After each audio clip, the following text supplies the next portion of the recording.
Look at this that I've made.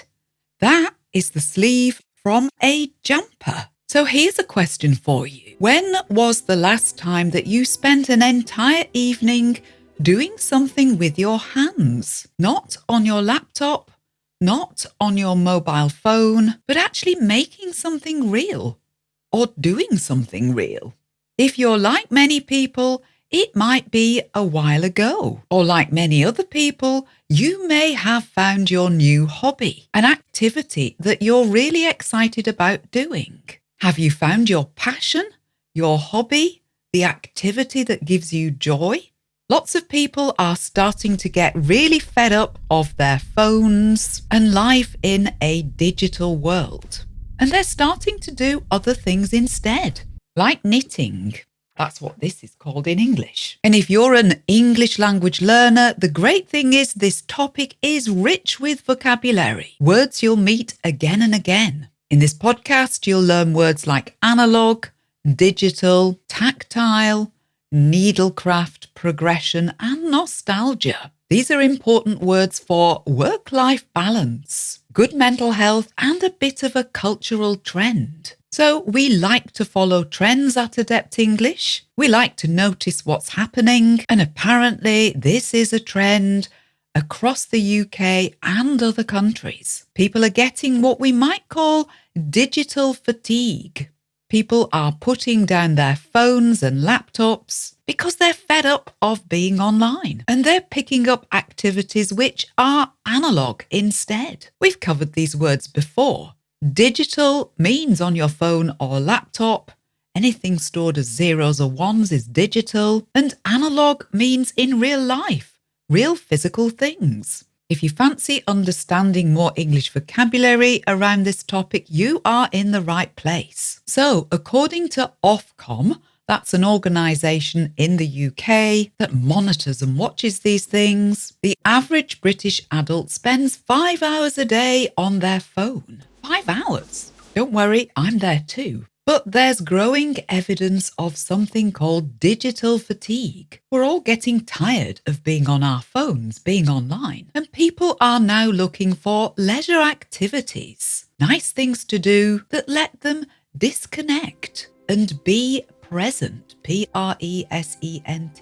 And that word there doesn't mean a present as in a gift. It means being present as in right here, right now. What does this look like in real life? Well, an example, a BBC article in March 2026 reported on something quite wonderful at the University of Portsmouth in the UK, their crochet club. That's crochet.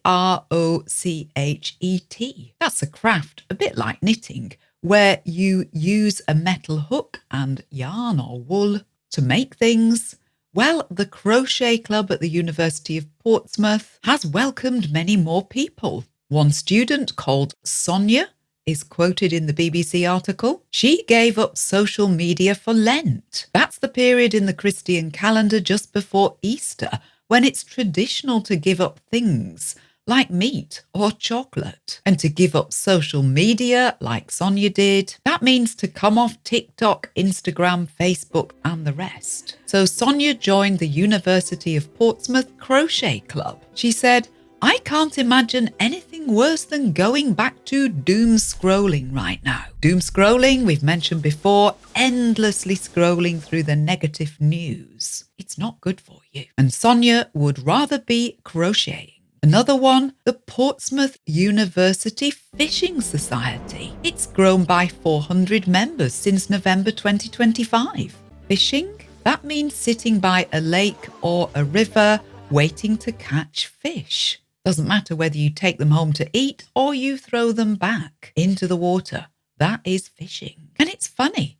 In the past, we would have associated those kind of activities, crochet, knitting, and fishing, with older people. Gardening too, unfortunately, used to be thought of like that. That's another of my passions. But now younger people are discovering the joy and satisfaction in these activities. And what's really good, many of these hobbies are not expensive to do. I'm not sure about fishing, maybe that costs more. But something like knitting or crochet, there may be an initial amount of money you need to set yourself up, but actually most of it is inexpensive. It doesn't cost that much. And a knitting project like mine, that's to knit, Knit, in my experience, it takes many months to complete. So the cost per hour is not very much at all. And something like art materials. Say you want to paint a picture. It might be expensive if you buy them all at once, but if you just buy a few basic art materials to get started, it'll keep you happy and painting for many months and cost about the same as one round of drinks in the pub. So this is value for money.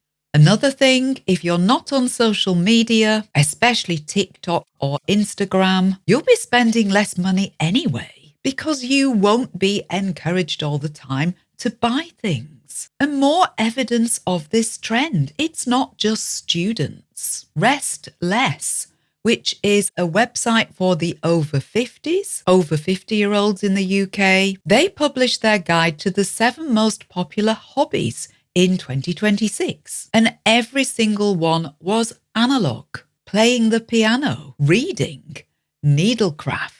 That's needle, Needle, and craft, Craft. That's an overall term, an overall word for things like knitting, crochet, and embroidery. They're all really enjoying a comeback. Also, bird watching. That means going out with a pair of binoculars, like that, and trying to spot or see different types of birds. That's bird watching. Also playing chess. That's getting more popular. And pickleball. That's a racket sport. Something you play with a racket.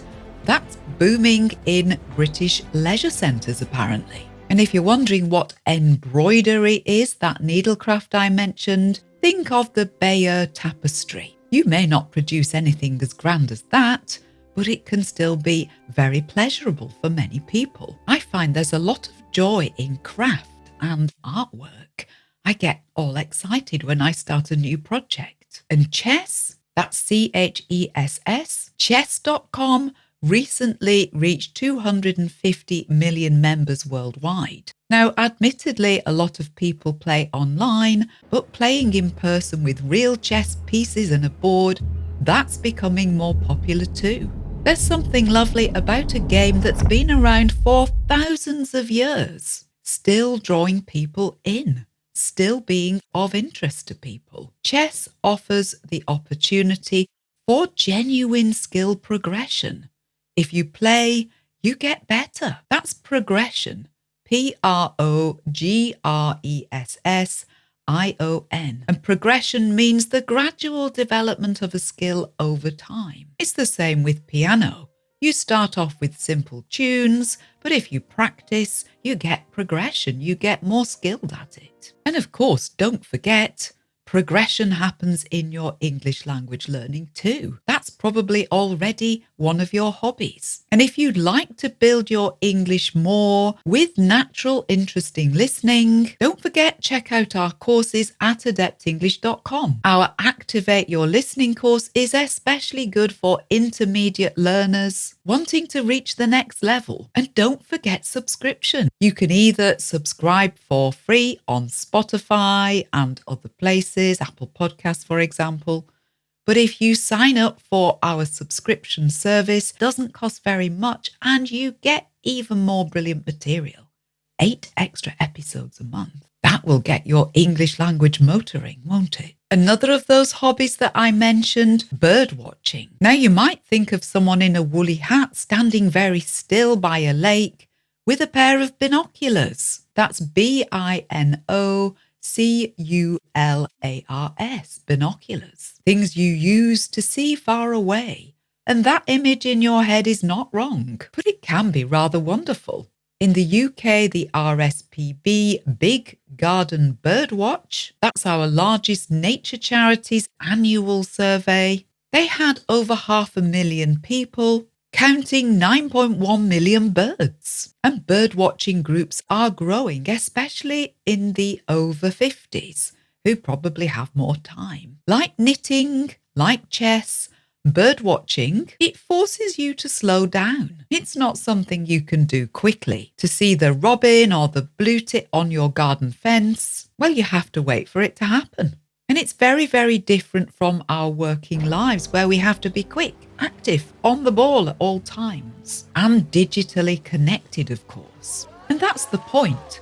Our hobbies and pastimes outside of our working life need to be very different from what we do during the day at work. This allows our brains to rest because our brains are working in a different way. Often, much more right brain function going on, and we're switching off the left brain, which we overuse. Psychologist Audrey Tang, speaking to the BBC, said, stepping away from our phones and laptops gives our bodies and minds a breather. A breather, that means a bit of time off. Audrey Tang says, that companionship, that conversation from new activities can be just as important as doing something more freeing. She says these analog hobbies offer genuine social connection. Things like chess clubs, knitting circles, birdwatching groups offer a kind of balance against the digital pull. So what can we learn here? Well, apparently Mintel, that's an organisation that collects data in the UK, they say that 40% of people here feel overwhelmed by the digital activity in their lives. Overwhelmed, that's when you feel like there's just too much, you just can't cope with it all. So where people are feeling overwhelmed, let's find some peace, some joy, and some balance. Let's put our phones away and make room for activities that are tactile, where you can feel the wool between your fingers, or you can feel the weight of the chess piece in your hand, or the wind on your face as you're bird watching. And let's do some activities where we make progression, where we build a skill and we have a real experience by doing it. So the next time you find yourself doom scrolling at 10 o'clock at night, plan to do something analog instead. You might be surprised by just how good that feels.